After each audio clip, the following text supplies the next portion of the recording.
acknowledge President Emmanuel Macron, who will be joining us virtually.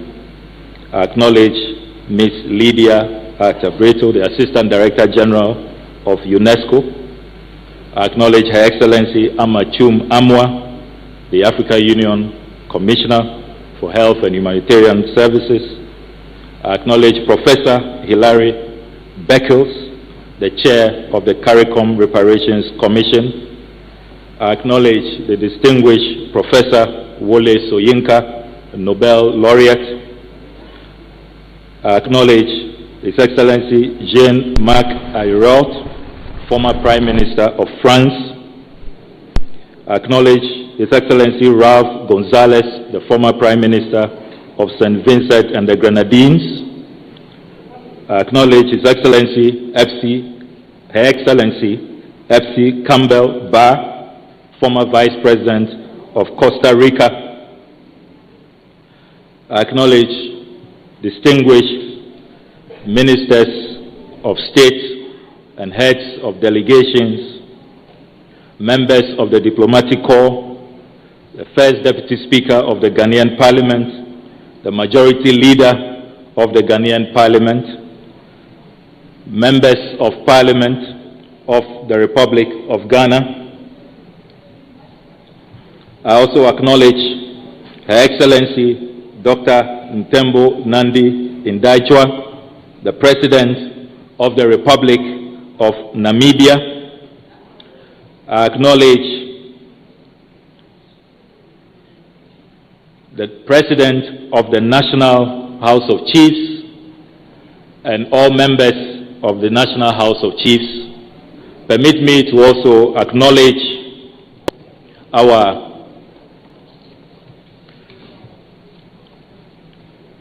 ambassadors and high commissioners in the Republic of Ghana, and I acknowledge our experts, researchers, historians who were with us yesterday for the technical meetings, activists, leaders of civil society, distinguished guests, ladies and gentlemen. It is with profound honor and great pleasure that I welcome you all on behalf of His Excellency John Dramani Mahama, President of the Republic of Ghana, and African Union Champion on Reparatory Justice, to Accra for this defining high-level Next Steps Conference on Reparatory Justice. Your Excellencies, permit me at the outset to express Ghana's deepest appreciation to each of you for accepting President Mahama's invitation and traveling from across Africa, the Caribbean, the Americas, Europe, Asia, and beyond to participate in this historic gathering. Your presence here is not only testament to the growing international commitment to reparatory justice, but also a powerful affirmation that the pursuit of historical truth, human dignity, and collective justice remains a shared responsibility of the global community. The march for reparatory justice has never seen this momentum. This is our moment. Victory is on the horizon. Our ancestors and posterity will be proud of our collective resolve. It is remarkable that exactly to this day, on the 18th of June, 1824, our ancestors chalked their first history in the British Parliament when the Parliament was compelled to pass the Consolidated Slave Trade Act, which formally declared slavery illegal. It is also fortuitous that it is this same week, the 19th of June, in 1864, that the last batch of slaves were declared free in the United States of America. So we have won many battles. We won the battle against slavery. We won the battle against colonialism. We won the battle against apartheid. And we are confident that we shall win the battle against reparatory injustice. We shall win that battle. And just as other atrocities receive reparatory justice, so shall the transatlantic enslavement also have its day in the court of justice. On behalf of President John Dramani Mahama, the government and people of Ghana, I wish to extend a very warm welcome to all our distinguished heads of state and government, foreign ministers, leaders of international organizations, eminent scholars, legal experts, members of civil society, and representatives of the African diaspora, whose participation enriches this important conversation. But Your Excellency, before proceeding further, permit me to digress a little bit. I want to convey to all of you Ghana's appreciation for your full support for the Black Stars last night.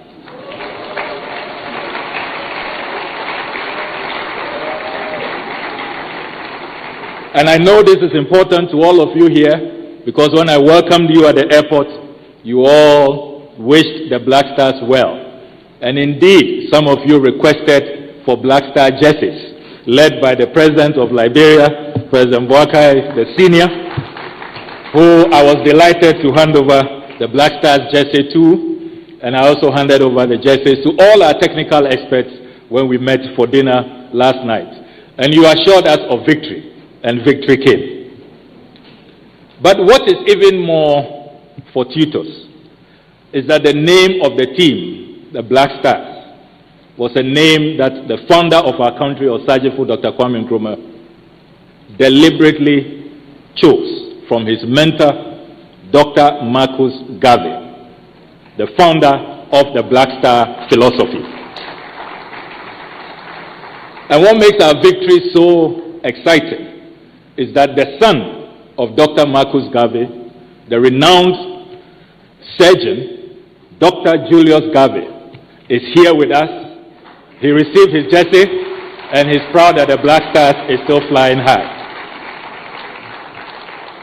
So we thank you all for your support. Your Excellencies, this Next Steps Conference is truly a historic moment.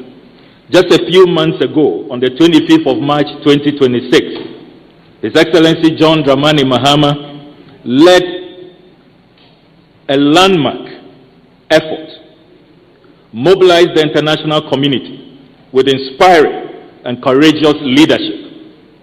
And on that day, collectively, we made history by an overwhelming majority of 123 member states voting in favor of the UN resolution. UN Resolution A/RES/A0/250 was adopted. And today, the United Nations record acknowledged that the transatlantic enslavement is the gravest crime against humanity.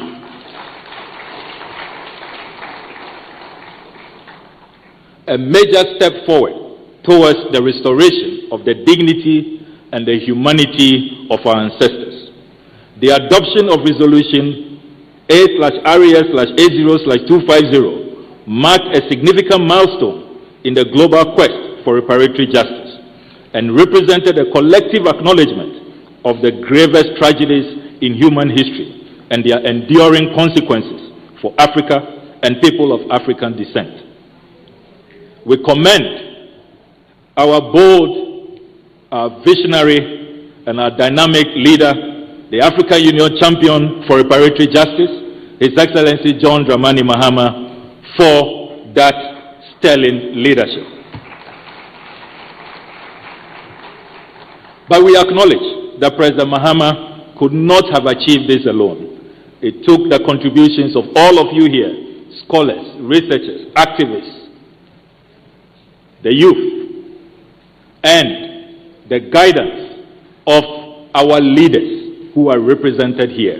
World leaders who know what time it is and who instructed their foreign ministers, their permanent representatives and ambassadors in New York to support this resolution.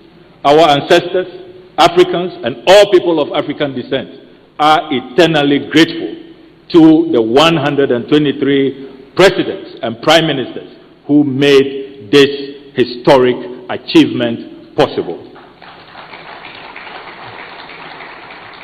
Your Excellencies, this conference marks the first major global platform following the adoption of the landmark resolution. As President Mahama has said, it offers us an opportunity to reflect collectively on what has been achieved, assess the challenges ahead, and most importantly, define a common pathway to advance reparatory justice within the international system. Since the adoption of this historic resolution, discussions on reparatory justice have gained unprecedented momentum across continents, governments, institutions, scholars, legal practitioners, community leaders, and citizens with renewed conversations about historical accountability, restitution, reconciliation, and sustainable mechanisms for redress. The growing international support for these conversations demonstrates that reparatory justice is no longer a peripheral issue. It is now firmly established as a legitimate global concern that demands serious engagement and thoughtful solutions. For those who thought that the UN resolution would be a mere academic exercise, are now revising their notes. We have all heard the apology from Pope Leo XIV, the head of the Catholic fraternity, apologizing for the role of the Catholic Church, the papal bulls that offered theological, doctrinal justification for slavery. And we, led by President Mahama and all members of our global coalition, have warmly accepted the apology of the revered Pope. We have also acknowledged the apology of the leader of the Church of Scotland for the role of the Church. We have also acknowledged the bold statements of the President of France, President Emmanuel Macron, who has publicly stated that France must reckon with its past, and who will be addressing this forum today. He has led France to repeal the obnoxious Code Noir, that very dehumanizing set of laws which classified Africans as commodities, as movable properties, that slave owners could mutilate, could maim Africans and get away with it. It was not criminal, and it is quite shocking that it stayed on the statute books of France for all of these centuries. But thanks to our resolution, the work we are doing, Code Noir no longer exists, and it has been repealed.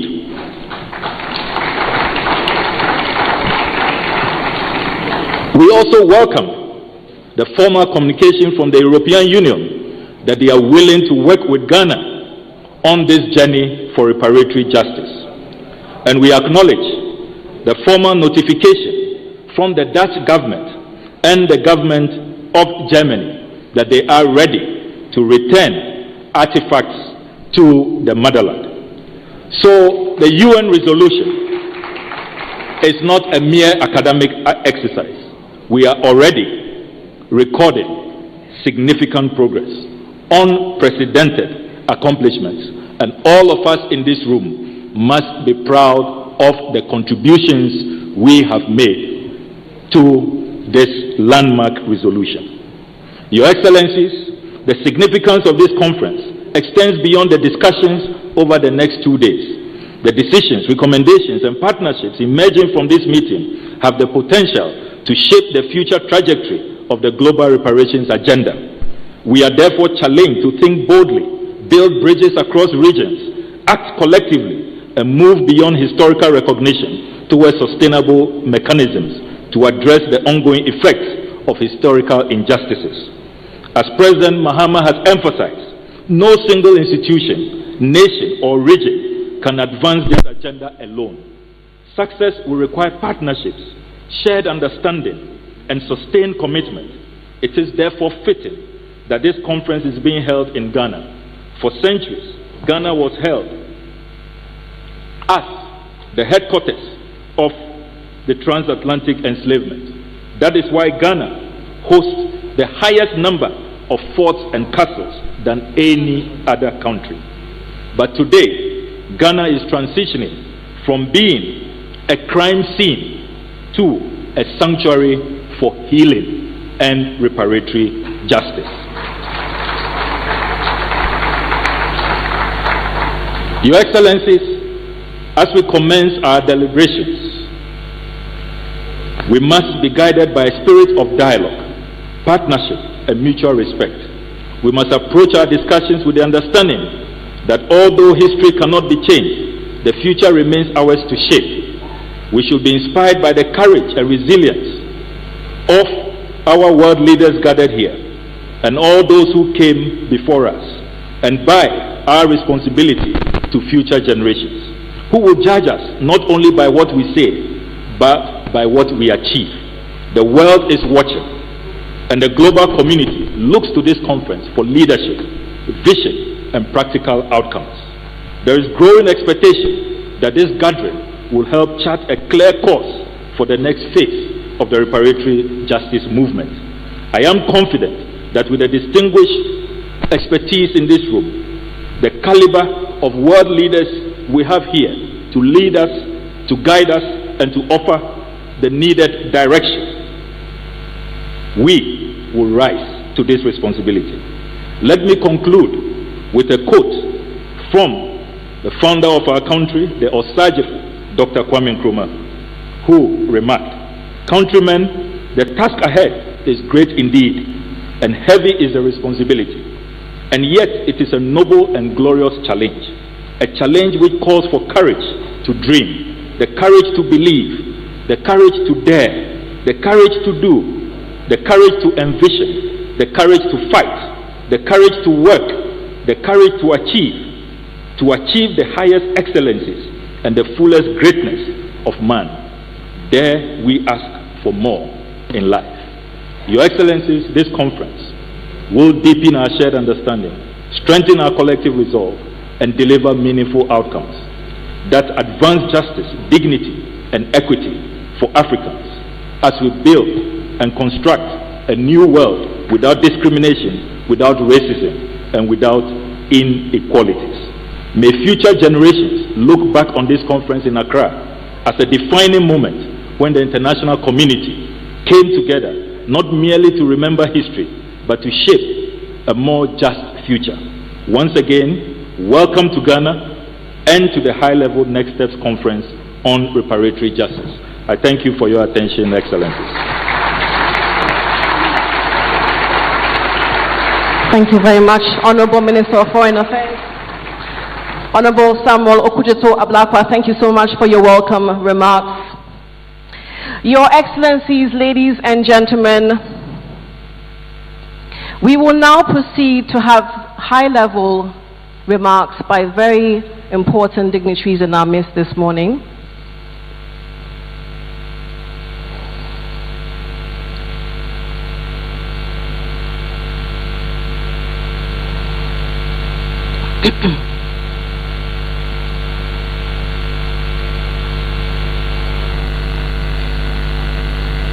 Ladies and gentlemen, we will now receive remarks from Ms. Lydia Arthur Brito, Assistant General Director of UNESCO. Please welcome her to the stage.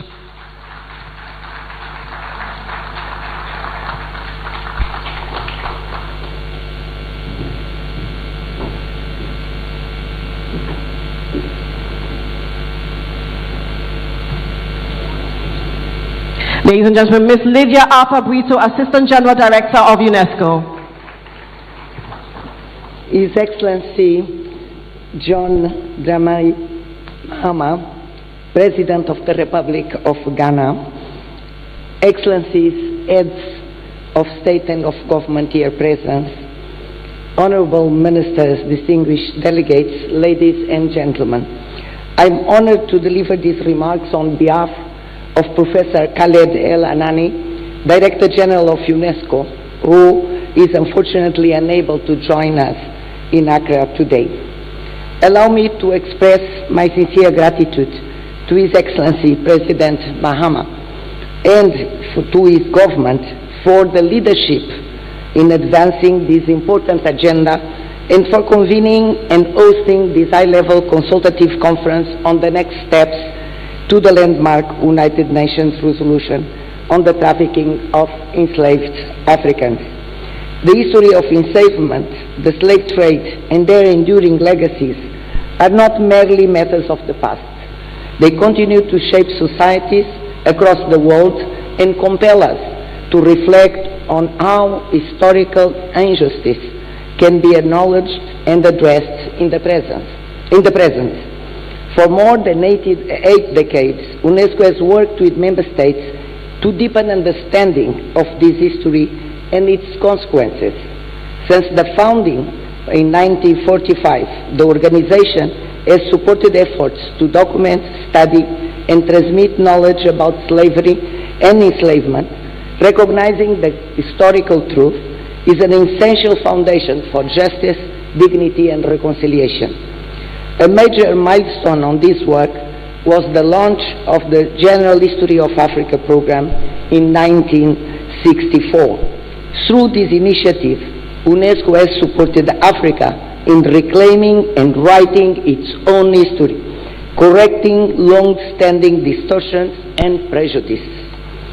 Today, UNESCO continues to assist member states in integrating the general history of Africa into education systems in Africa and beyond, to enable learners to engage critically with histories of enslavement and their legacies, recognizing education as an essential foundation for dignity, inclusion, and lasting peace. Another important initiative is UNESCO's Slave Route project, launched in 1994 in Oida, Benin, now known as the Roots of Enslaved People program. Established to break the silence surrounding the history of enslavement and its legacies, the program has become UNESCO's principal framework for advancing research, education, memory, and international cooperation in this field. And these are all key areas fundamental for the discussion of the resolution and action beyond. UNESCO also works with member states to preserve and transmit the memory of this history. Through the network of places of history and memory linked to the enslavement and the slave trade, as well as the Memory of the World program, UNESCO supports the safeguarding of sites, archives, and documentary heritage that bear witness to this shared past. Here in Ghana, the fort and castles inscribed on the UNESCO World Heritage List are very much part of this network, and they stand as powerful testimonies to one of the darkest chapters in human history, and as places of reflection for present and future generations. I want to thank Ghana for the incredible support to this program of UNESCO, as we have seen in the documentary and the artistic performance. Dialogue is another yet key aspect of the resolution.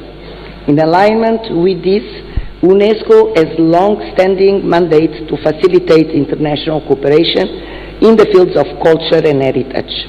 Through its normative instruments and intergovernmental mechanisms, UNESCO supports member states in promoting the return and restitution of cultural property to countries and communities of origin. UNESCO is also been supporting reflection on the reparatory justice through the UNESCO Dialogues on Reparatory Justice, launched in 2024. These dialogues bring together descendant communities, policymakers, researchers, cultural institutions, and civil society actors to exchange experience and identify pathways for future action.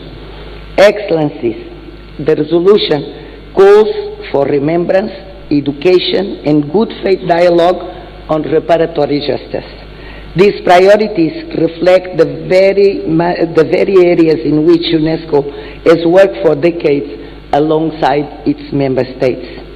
By advancing knowledge, preserving memory, and fostering dialogue and cooperation, UNESCO remains committed to supporting collective efforts to address the enduring legacies of enslavement and to promote a future found on human dignity, mutual understanding, and justice.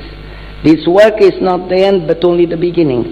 UNESCO stands ready to continue working with all of you, all the partners, in the spirit of solidarity and mutual respect, accompanying member states in advancing this important agenda and in building a more inclusive, equitable, and cohesive society. I thank you all.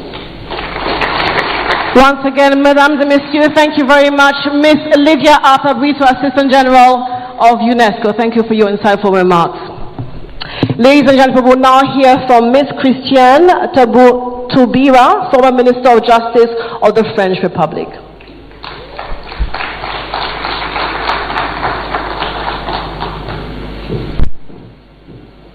Bonjour, Madame.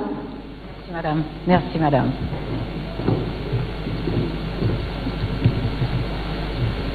Je peux vous rendre votre micro? Non. Merci. Your Excellency, President of the Republic of Ghana, Mr. John Dramani Mahama, Mesdames et Messieurs les chefs d'État et de gouvernement, Mesdames et Messieurs les ministres, Mesdames et Messieurs les ambassadrices et ambassadeurs, as you all understood, I'm going to speak French, my official language. My native language is Creole. I left you time to put your... And I feel very emotional speaking here at this time, at this moment, on this issue. Je veux préciser pour la clarté des choses que les paroles que je pose ici sont les miennes en contribution de la réflexion collective sur ce drame historique qui nous préoccupe. La traite, que certains appellent négrière, et l'esclavage constituent un crime contre l'humanité. Je pose mes paroles ici, en contribution donc de cette réflexion collective, mais ce sont des paroles puisées dans l'expérience parlementaire que j'ai eue lors de la présentation de ce qui est devenu la loi française de reconnaissance de la traite et de l'esclavage en tant que crime contre l'humanité. Cette loi fut adoptée par le Parlement français en 2001 et depuis cette date, l'enseignement de cette histoire est obligatoire en France à tous les niveaux scolaires. Chaque année, la République française commémore cette histoire, la traite, l'esclavage, les résistances sous toutes leurs formes et les abolitions. Chaque année, cette célébration donne lieu à la remise d'un prix à tous les niveaux scolaires qui s'appelle la flamme de l'égalité, the flame of equality. Cette même date de commémoration fait l'objet de la remise d'un prix du meilleur travail universitaire réalisé sur l'année sur ces sujets. Par ailleurs, sur la totalité du territoire, des centaines d'événements sont organisés et ces événements sont pilotés ou parrainés par la Fondation pour la mémoire de l'esclavage, également créée par la loi, et présidée par l'ancien Premier ministre français, Jean-Marc Ayrault. Je voudrais, à ce moment de nos réflexions communes, introduire et vous soumettre une nuance entre la réparation, que pour ma part j'écris au singulier, avec toutes les lettres majuscules, pour dire simplement et clairement que ce crime contre l'humanité est absolu, comme tous les crimes contre l'humanité. Il est absolu. Et surtout, il est irréparable. Il n'existe aucune parole à la hauteur d'une réparation possible de ce crime. Il n'existe aucune autorité capable de réparer ce crime. Il n'existe aucun pouvoir en mesure de réparer ce crime. Il n'y a aucune puissance, aucune richesse, aucun patrimoine qui pourrait réparer ce crime. La seule réparation possible, petite, moyenne, grandiose, a été assurée par ces personnes capturées, enchaînées, entravées et réduites à l'esclavage. La seule réparation possible, elle a été portée sur le moment même par toutes ces personnes, nos ancêtres, qui n'ont jamais renoncé à leur dignité, qui n'ont jamais reconnu ne pas être des personnes, ne pas appartenir à l'humanité.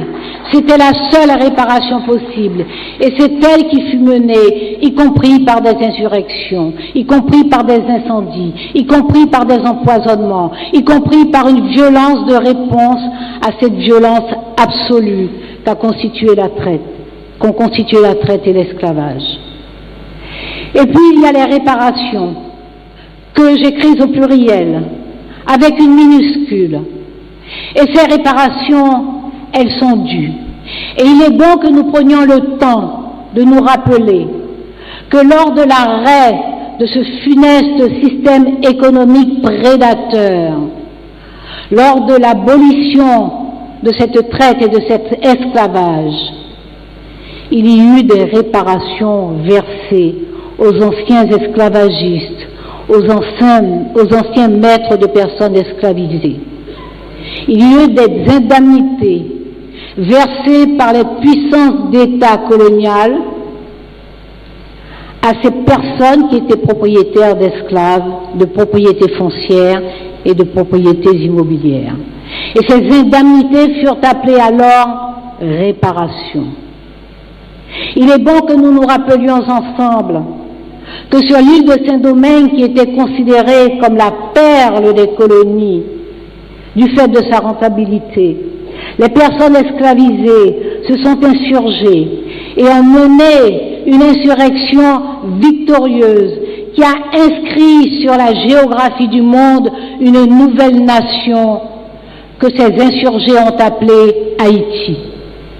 Et que cette nation Haïti a versé ce qu'on appelle en concept juridique une dette odieuse 20 ans plus tard à l'ancienne puissance coloniale.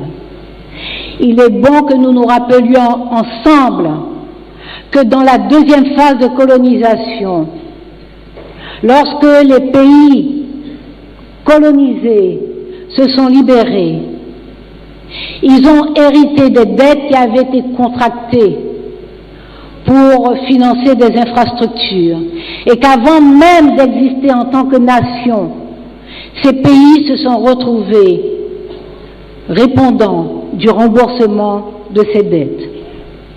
La question des réparations est donc une question plurielle qu'il nous faudra examiner dans le fond. Mais cela veut dire qu'il nous reste une conversation à prendre et un nous à constituer. Nous avons des déclarations, nous avons des résolutions, mais cette conversation, nous devons nous poser pour la prendre. Et ce nous que nous devons constituer, ça n'est pas une ligne de couleur qui ne va définir ni les contours, ni le partage. Ce nous et cette conversation doivent, ou peuvent, en tout cas je le suggère, reposer sur 3 conditions. La première, c'est une condition de principe, c'est-à-dire reconnaître que nous portons ensemble un bien commun, le droit, et que c'est le droit qui constitue notre référence. Et que dans tous les droits, le droit naturel, le droit coutumier, le droit positif, le droit codifié, le droit jurisprudentiel, dans tous les droits, il existe un principe universel. Quelle que soit l'infraction, quel que soit le délit, quel que soit le crime, tout appelle réparation. C'est un principe universel. La deuxième condition que je suggère, c'est que nous vérifions que nous partageons une éthique. Je ne parle pas de morale qui se soucie du bien et du mal. Je parle d'une éthique qui se préoccupe de ce qui est bon et de ce qui est juste. Et la troisième condition, de mon point de vue, est une exigence, la franchise. La franchise dans cette conversation. La franchise qui peut permettre cette constitution d'un nous. Il y aura des désaccords, il y aura des divergences, il y aura des conflits, il y aura des antagonismes. Mais tant que nous ferons l'effort de la conversation, de la discussion, de l'échange, nous préserverons ce nous qui, je le rappelle, ne repose pas sur une ligne de couleur. Nous préserverons ce nous et nous avancerons sur la question des réparations. Et pour celles et ceux qui voudraient gagner du temps, ruser, je leur dis simplement de regarder l'état du monde et que les nouvelles générations sont impatientes. Et nous disons clairement que nous reconnaissons cette impatience, que nous comprenons cette impatience et que nous soutenons pleinement cette impatience. Le temps s'est assez écoulé. Il nous faut faire vite, il nous faut faire bien. Nous resterons courtois et courtois. Nous resterons attentionnés les uns vers les autres. Nous resterons attachés à nos grandes valeurs de justice, à nos grands principes. Nous resterons attachés. Mais nous disons, prenez garde à ceux qui voudraient gagner du temps. Pour ceux qui croient que notre civilité est la marque d'une pusillanimité. Pour ceux qui pensent que nous ne faisons qu'aligner des mots, que nous serions des marmonneurs de mots, comme disait l'immense poète Aimé Césaire. Nous, des marmonneurs de mots, quand nous manions des quartiers de monde, que nous épousons des continents en délire, nous qui forçons de fumantes portes, des mots, oui, nous utilisons des mots, oui, nous avons des mots, mais ce sont des mots de sang frais, des mots qui sont des rats de marée, et des hérésipèles, et des paludismes, et des laves, et des feux de brousse, et des flambées de chair, et des flambées de ville. Alors nous disons un dernier mot à ceux qui croient que nous ne faisons qu'aligner des mots. Voilà ce que sont nos mots. Dialoguons ou alors nos mots resteront des flambées de chair et des flambées de ville. Thank you for listening to me. Merci, madame. Ladies and gentlemen, one more time for Ms. Christiane Taubira, former Minister of Justice of the French Republic. Now, she was the Attorney General in France for over 25 years. Now, that gives us reason as to why she's so passionate about her remarks. One more time, please, for Madame. We will now hear from our very own Her Excellency Amachum Amwa, who is the Commissioner of Health and Humanitarian Affairs and Social Development of the African Union.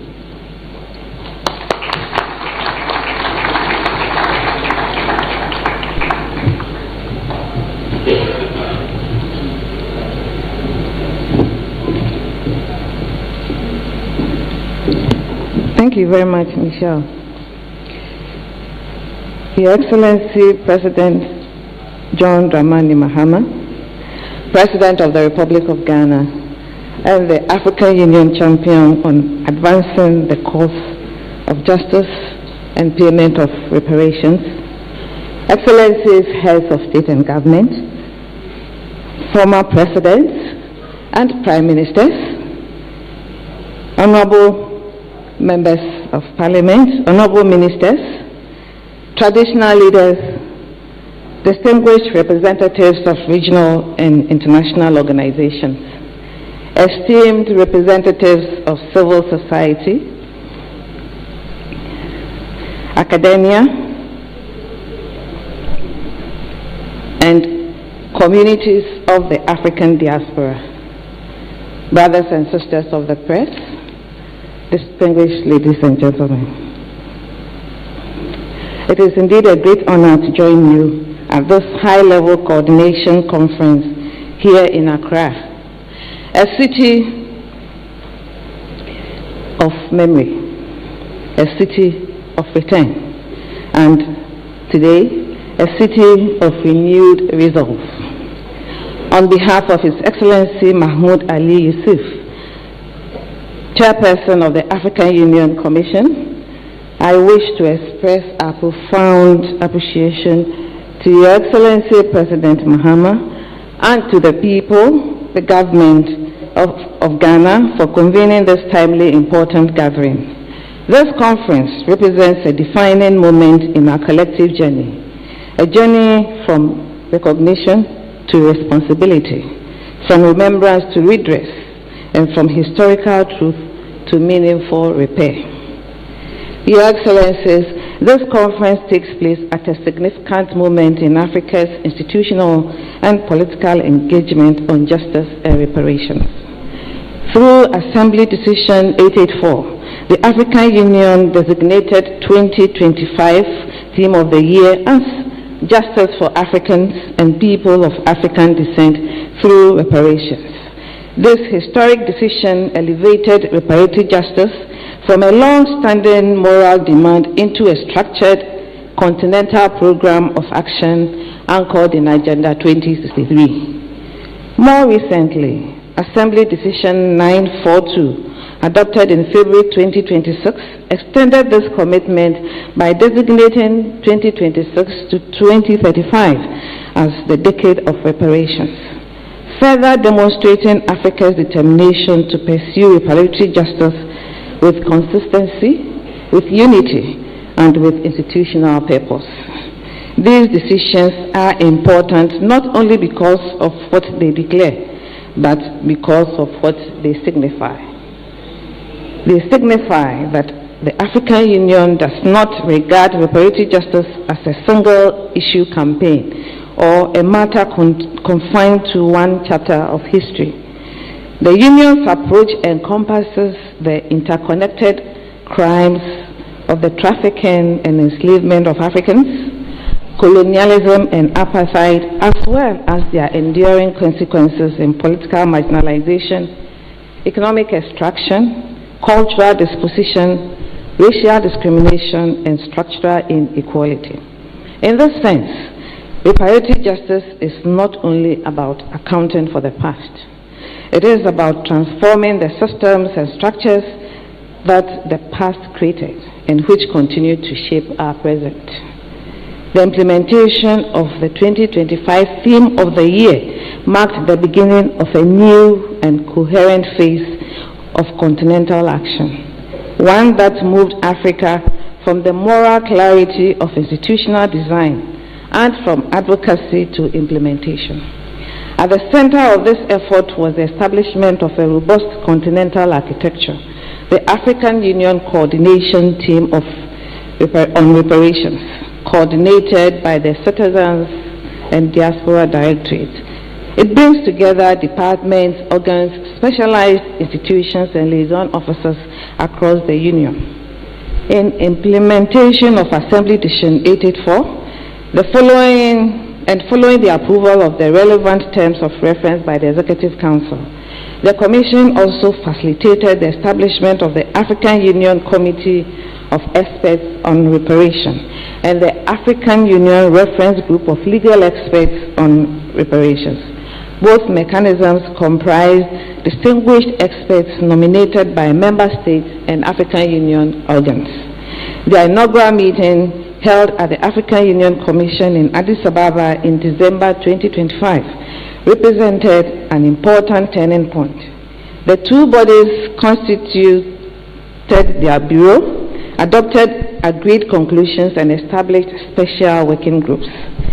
These working groups cover global governance and structural reparations, economic and environmental reparations, cultural, scientific and educational reparations and advocacy, communication and knowledge production. Dedicated legal work streams were also established to examine relevant sources of international law from an Afrocentric perspective, the legal characterization of historical crimes, comparative models and modalities of reparations, and appropriate legal mobilization strategies. In February 2026, Ghana hosted the first joint meeting of the Bureau of the two mechanisms here in Accra, strengthening coordination and intellectual exchange between them. Mr. President, we remain deeply appreciative that you graciously received the experts and shared your guidance on the important work before them. This institutional architecture matters because historic demands require durable instruments. If our course is continental, our response must be coordinated. If our argument is legal, our preparation must be rigorous. And if our ambition is global, our institutions must be equal to that ambition. The African Union has therefore sought to build not only a compelling narrative, but also a practical framework capable of delivering concrete and measurable results. Excellencies, one of the most important contributions of the African Union over the past year has been a reframe reparatory justice not only as historical redress, but also as a forward-looking agenda for development sovereignty, political agency, and continental renewal. This is why Assembly Decision 884 looked beyond remembrance towards structural transformation. Reparatory justice must be explicitly aligned with Agenda 2063, including its aspirations for justice. Must be understood in